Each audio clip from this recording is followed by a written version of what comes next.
발명왕 토머스 에디슨은 외부에서 아이디어를 얻는다고 믿었다. 아무런 누군가 그의 아이디어에 대해서 칭찬하자 그는 자신의 능력을 부인하면서 아이디어는 곳곳에 있습니다 했다. 그러면서 만일 자신이 그것을 발견하지 못했다면 다른 누군가가 발견했을 것이라고 덧붙였다. 대담하게 경계해라의 저자 톰 헨슨. 사이버네틱스. 모든 사람이 경험할 삶의 변화. 자기 계획을 쓰는 크게 두 분류로 나뉜다. 하나는 이렇게 나서 참 좋은 책이군. 하나는 큰 울림을 느끼고 긍정적인 방향으로 바뀌는 계기가 되는 책이다. 진정으로 훌륭한 자기 계획서를 만나면은 그 책을 만난 날짜와 시간 혹은 책을 추천해준 사람의 이름을 적어두기도 한다. 또 책을 읽기 전에 자신의 모습과 지금 현재의 모습이 확실히 다르다는 것을 알게 된다.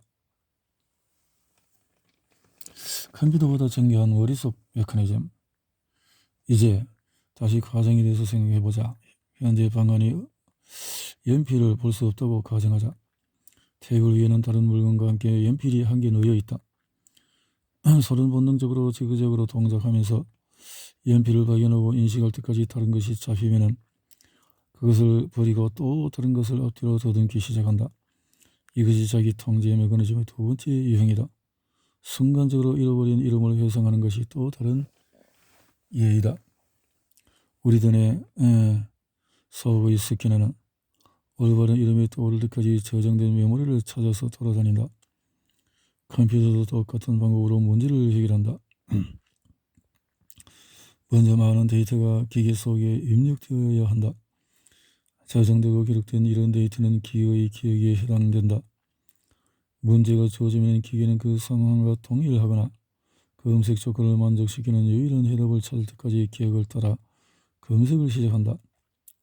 문제와 해답은 함께 전체 상황이나 구조를 형성한다. 그리고 그런 상황이나 구조의 일부분이 주어지면 기계는 그 구조를 완전히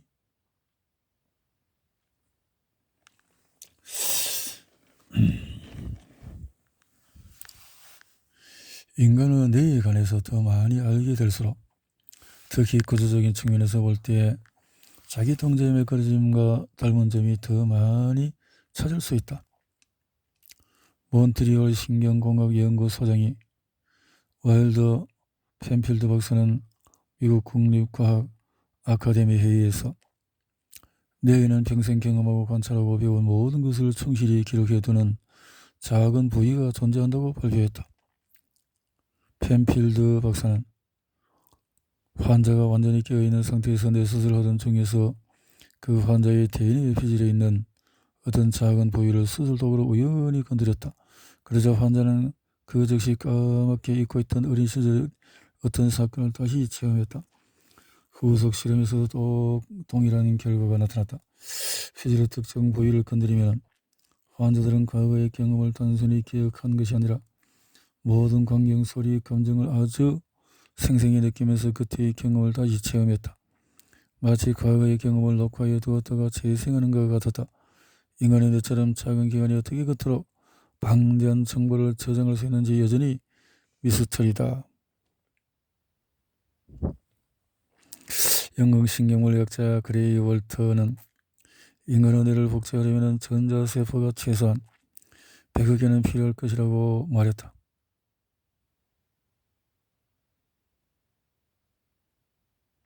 이 세포들을 모아놓으면 약 140제곱미터 이르는 공간을 차지하고 세포들을 연결하는 신경이 자리할 공간도 추가로 수백 제곱미터나 필요하다.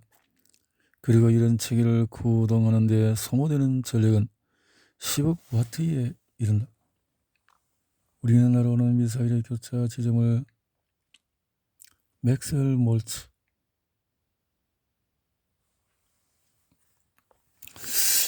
사이버네틱스를 창간한 외과 의사자, 강연자, 콜롬비아 대학교에서 의학 박사, 암스테르담 파르대 로마대 교수, 성형외과 의사로 상담, 수술, 잠재의식 관련 잘못되었거나 검증되지 않은 믿음 때문에 인식이 왜곡되어 스스로를 부정하게 보는 사람이 많다는 사실을 발견. 절실한 것은 외모의 교정보다는 그렇게 외과 의사인데 깨달았던 거지. 부정적으로 왜곡된 내면 자아 이미지를 바꾸는 마음의 성형 수술이라는 것을 깨닫고 진정한 변화를 위한 성공 실천 프로그램을 창안하는 데 몰두했다. 의학, 생리학, 심리학, 미사일, 유도 기술 등 광범위한 분야에 대한 이론과 기업가, 운동선수, 세일즈맨 등 다양한 분야에서 성공한 사람들의 조건을 분석한 결과를 집약하여 사이버네틱스라는 성공의 법칙을 완성했다. 맥스웰 머츠 성공의 법칙은 출간 즉시 베스트셀러가 되었으며 몰츠 박사는 전 세계에서 가장 많이 찾는 유명 강연자 중에 한 명이 되었다. 이후에 수많은 세미나, 워크숍, 방송을 진행했고 10여 권의 저서를 남겼다. 그의 연구는 현재까지도 사이버넥스 여기에 의해서 계승되고 있다. 연구재단에서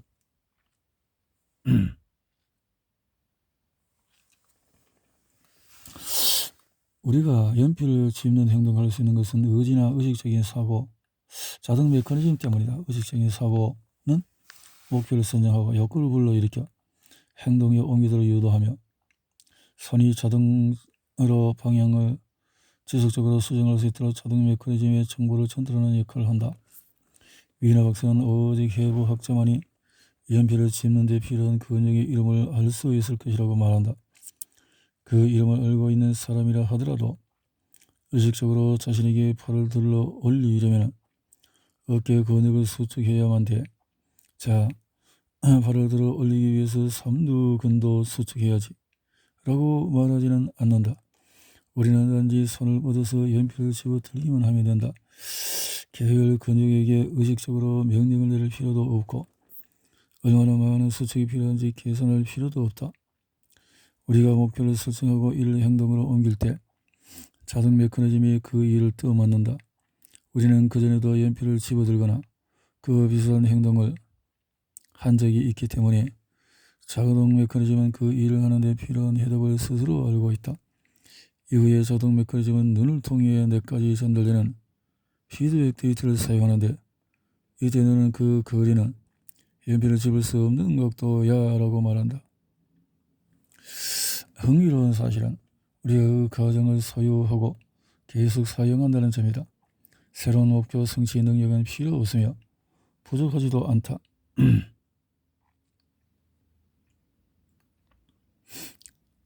이런 다른 말로 표현하면 우리가 연필을 집어들 능력만 있다면 수많은 청중 앞에서 자신감 넘치는 모습으로 설득력 있게 말할 수 있으며 호소력 짙은 광고 문구를 쓸 수 있고 사업을 시작할 수 있으며 골프를 치고 이름을 지을 수도 있다는 것이다. 우리는 이미 과정을 소유한 것이다. 이제 막 근육을 사용하는 법을 배운 아기는 딸랑이를 잡을 때 손을 이리저리 움직이며 동작을 수정한다. 아기에게는 머릿속에 저장된 정보가 전혀 없다. 따라서 아기들은 손을 앞뒤로 이리저리 흔들면서 목표물에 도달할 때까지 더듬어 나간다. 하지만 일단 그런 방법을 배우고 난 뒤에는 수정 자세도 점점 더 정교해지고 세밀해진다. 또 이제 막 운전을 배운 사람에게도 이런 현상을 관찰할 수 있다. 그는 지나치게 자세를 많이 수정하기도 하고 앞뒤로 이리저리 왔다 갔다 하면서 운전을 배운다. 일단 올바르고 성공적인 반응이 일어나면은 이는 미래에 다시 사용하기 위해서 우리의 뇌리에 기억이 된다. 그 다음에 이와 유사한 상황이 발생했을 때 우리의 자동 메커니즘은 성공적인 반응을 되풀이한다. 성공적으로 반응하는 방법을 터득한 것이다. 성공은 기억하고 실패는 잊어버리면서 우리는 습관처럼 성공적인 행동을 반복하게 된다. 그치? 성공적인 방법, 반복. 존 본 노이만 박사는 컴퓨터와 뇌에서 인간의 뇌에는 컴퓨터와 디지털 컴퓨터 특성이 모두 있다고 설명한다. 사이버네틱스라는 말은 원래 키자비를 의미하는 그리스어에서 유래했다. 우리의 자기 통제 메커니즘도 자동적으로 어떤 목표, 대상, 해답을 추적하도록 만들어졌다. 1948년 미국의 수학자인 워너 박사는 동물, 인계, 인간, 기계의 재와 의사소통하는 연구 분야를 가리키는 말로 사이버네틱스라는 단어를 처음 사용했다. 이 책에서 우리는 우리 내부에 있는 자기 통제 메커니즘을 보다 잘 다루기 위해 자아 이미지를 통해서 효율적으로 의사소통을 하는 방법을 배울 것이다. 자기 통제 메커니즘은 자동 성공 메커니즘이 될 수도 자동 실패 메커니즘이 될 수도 있다.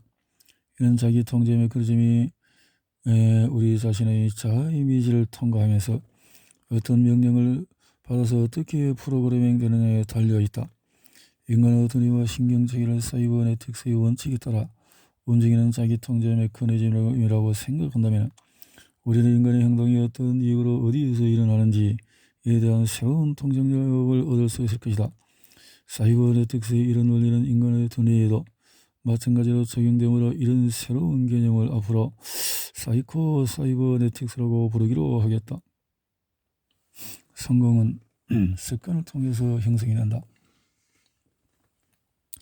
자기 통제 메커니즘은 보통 두 가지 유형으로 나타난다. 첫째는 대상이나 목표 또는 해답을 알고 있을 때 그것에 도달하거나 성취하는 유형이며, 둘째는 대상이나 해답을 알지 못할 때 그것을 발견하거나 위치를 알아내는 유형이다.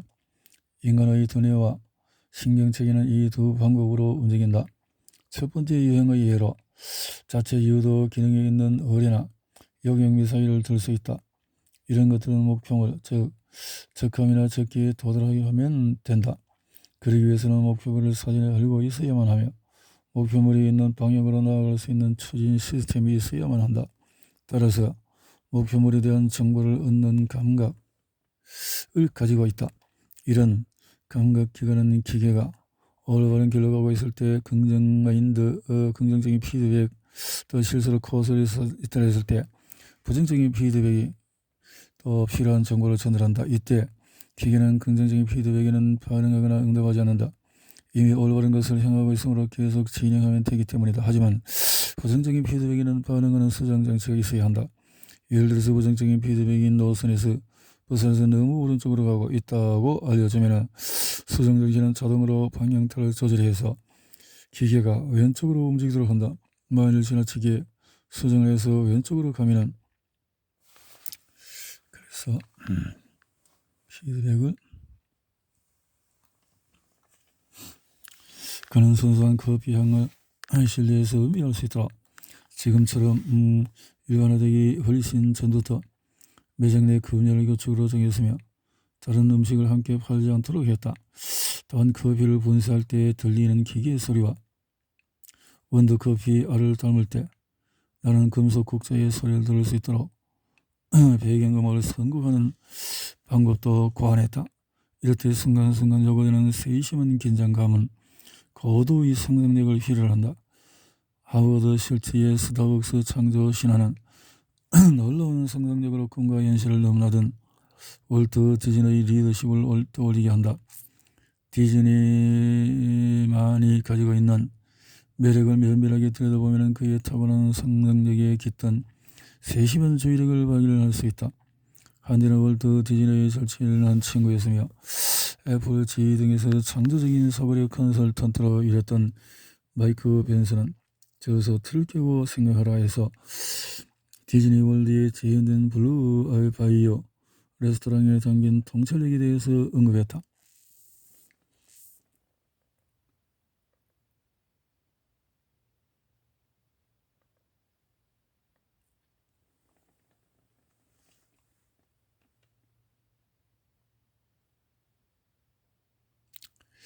벤슨은 이런 여러 요소가 하나로 혼합돼서 우리를 전혀 다른 시간과 장소로 데려다 준다고 말했다. 실제로 디즈니랜드나 디즈니월드를 한번 방문한 사람은 아이고 어른이고 할 것 없이 방문하게 된다. 그들이 기획하는 행복의 어떤 경험은 우연히 발생한 게 아니다. 기업의 이윤을 극대화하기 위해서 가장 실용적으로 사용된 상상력의 힘이다. 그런데 많은 사람들이 이렇듯 뚜렷한 목적을 가지고 상상력을 사용하면 어떤 일도 가능하다는 사실을 외면하고 백일몽이나 환상에 자신의 상상력을 낭비한다. 분산되어서 내리쬐는 태양빛은 단지 따뜻한 온기지만 돋보기를 이용해서 빛을 한 방향으로 모으면 불이 붙는다. 물론 상상력은 어떤 목적 없이도 유쾌한 즐거움을 줄 수 있지만 근본적으로는 우리의 자아 이미지를 효과적으로 프로그램한다. 나아가 우리가 선택하는 목표를 향해 성공 메커니즘이 제대로 작동하도록 한다. 반면에 인간은 동물에게는 없는 것이 있다. 바로 창정적인 상상력이다. 인간은 모든 창조물 중에서도 가장 높은 지위를 차지한다. 또 인간은 창조자이기도 해서 상상력을 활용해 다양한 목표를 세울 수 있다. 인간말이 상상력을 이용해서 성공 메커니즘을 완전히 지배할 수 있다. 동물은 고정된 방식으로 설계되어 있기 때문에 변화를 추구할 수 없지만 우리 인간은 소프트웨어를 운영해서 지속적으로 삶에 대한 창조자로서의 자신의 경험. 사람들은 흔히 창조적인 메커니즘의 시인이나 발명가 또는 그와 비슷한 일을 하는 사람에게만 있는 것으로 생각한다. 그러나 상상력은 우리가 활동하는 모든 분야에서 창조적으로 작동한다. 비록 상상력이 어떻게 창조적인 메커니즘을 작동하는지는 모른다고 할지라도 우리 시대의 진지한 사상가들과 경험이 풍부한 사람들은 상상력의 잠재된 힘을 깨닫고 잘 활용했다. 나폴레옹은 다음과 같이 말했다. 상상력이 세계를 지배한다. 모든 인간의 능력인 상상력은 산에 가장 가까운 능력이다.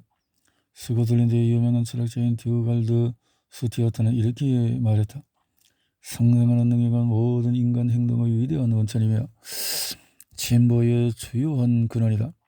이런 능력을 파괴한다면 인간의 처지는 짐승이 처한 상황과 마찬가지로 변화가 없을 것이다. 거짓된 기업가로 알려진 헨리 카이저는 이렇게 말했다. 우리는 미래를 상상할 수 있다. 카이저는 자신이 비즈니스에 성공한 이유가 창조적인 상상력을 건설적이고 긍정적으로 사용한 덕분이라고 말했다. 많은 비즈니스 리더들이 상상력의 가치와 중요성을 잘 인식하고 있다. 한 예로 스타벅스의 놀라운 성장에서 상상력이 차지한 비중을 생각해 보자. 그렇게 상상력을 통해서 일상적인 상품인 커피를 새롭게 재창조할 기회를 포착했던 그는 이렇게 말했다. 우리가 상상력을 사로잡을 수 있다면 다른 사람도 사로잡을 수 있다. 오늘 우리가 자주 찾는 스타벅스는 이탈리아의 낭만적이고 행복한 풍경과 도심 속에서 에스프레소 가게 그리고 쇼핑센터를 복제해 놓은 듯한 이미지다. 이는 실체가 상상하려고 노력했던 결과다. 스타벅스는 고객이 직접 보고 만지고 느끼고 냄새 맡고 맛을 음미하고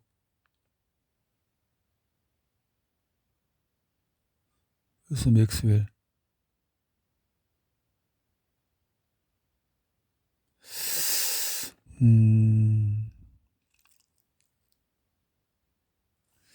이상하게 들릴지 모르지만 사실이다. 불과 얼마 전까지만 해도 과학자들은 인간의 뇌와 신경체계에 어떻게 목적을 위해서 작용하는지 감을 잡지 못했다. 장기간의 치밀한 관찰을 통해서 어떤 일이 일어나는지 파악할 수는 있었지만 모든 현상이 결부된 타당한 개념을 제시했던 근본적인 원칙은 단 한 가지도 없었다. 하지만 인간이 전자두뇌를 만들고 고유의 목표 추적 메커니즘을 구축하기 시작하면서 이제는 반드시 어떤 기본 원칙을 찾고 그것을 활용해야만 했다. 그것을 발견한 과학자들은 스스로 묻기 시작했다. 이것이 진정 우리의 두뇌가 작동하는 방식일까? 인간이 꿈꿔왔던 전자두뇌나 유도 시스템과 동일한 방식으로 작동되긴 하지만 그보다 더 대단하고 놀라운 자기 통제 메커니즘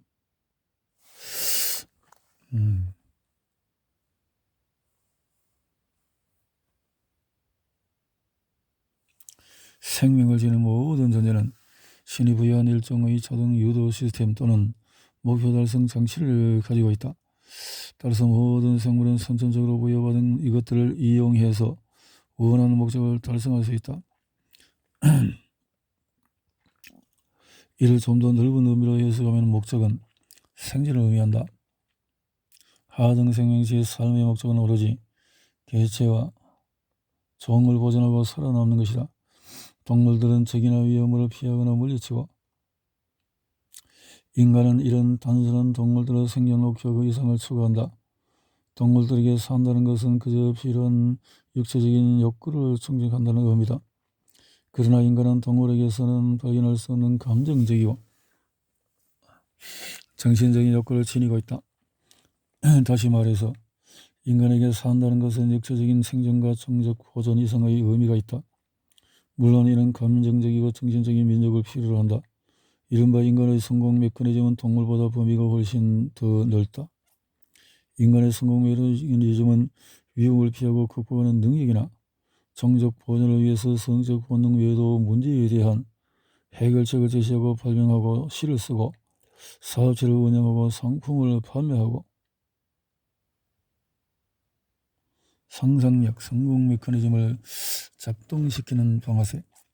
다람쥐는 나무 열매를 모아서 저장해야 한다는 사실을 본능적으로 안다. 봄에 태어난 다람쥐는 겨울을 겪어본 적이 없는데도 가을이 되면 먹을 것을 얻지 못할 겨울을 대비해서 부지런히 나무 열매를 저장한다. 새들 역시 마찬가지다.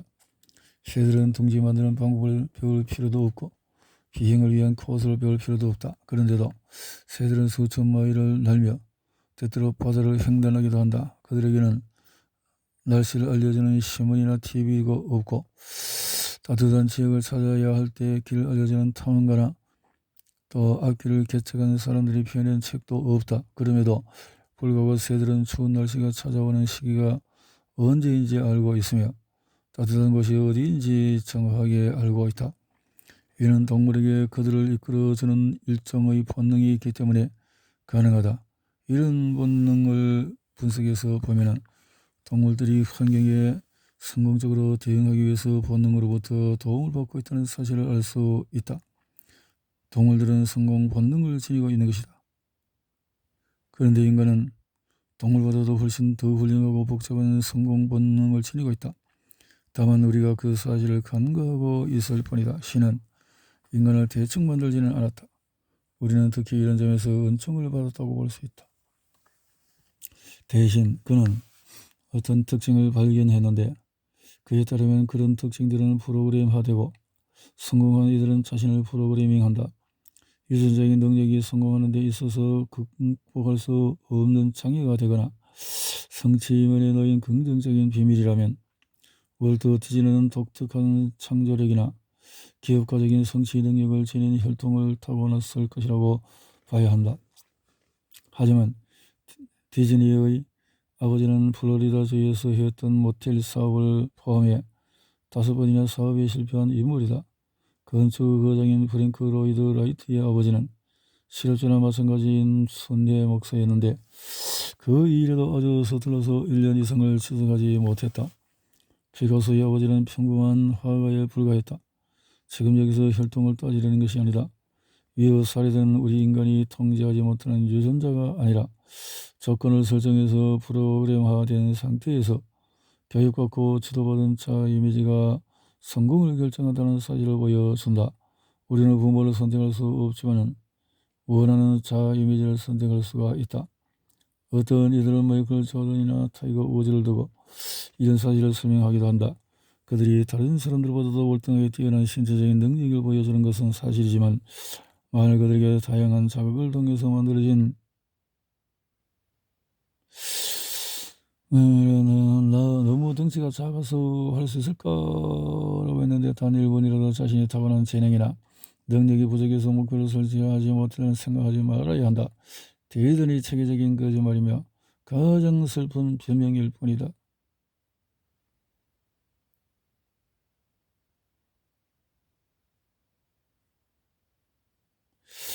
자 이미지를 세우기 위한 성공 스크랩. 과거 또는 현재 여러분이 동경하는 성격이나 성품, 인생의 업적을 성취한 사람들에 관한 스크랩북을 만들어라. 그리고 이들 각각에 해당하는 대표적인 인물을 선정하라. 그들의 전기나 자서전, 기사, 연설 그리고 이 책에서 소개하는 지인이 런드런 박사나 나폴레온 힐처럼 그들에 대한 분석 자료를 수집하고 충분히 공부해서 다른 사람들의 인생에 영향을 주는 전문가가 되어라. 그들이 창조해낸 인격과 삶의 업적이 거의 대부분 유전적인 요인이거나 어린 시절 저희 환경과 교육에 힘입은 것이 아니라는 사실을 깨달아라. 실제로 그들의 현재 모습을 가능하게 한 힘, 생각, 영향력은 무엇인가? 인생의 목표를 이루기 위해서 더욱 강하고 목표 지향적인 자아 이미지를 만들 수 있는 가공되지 않은 싱싱한 재를 찾아서 상상력을 키워보라.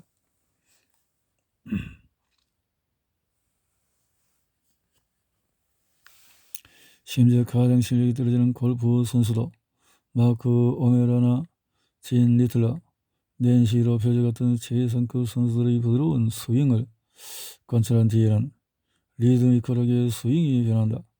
문제는 정기적으로 프로 선수들을 관찰해서 이를 시각화하지 않으면 새로 습득하는 스윙의 템포가 오래 지속되지 않는다는 사실이다.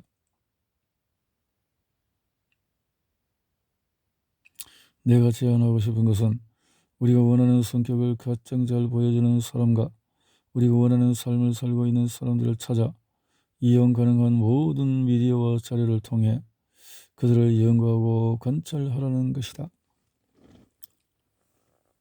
이것이 진정한 자아혁명이다.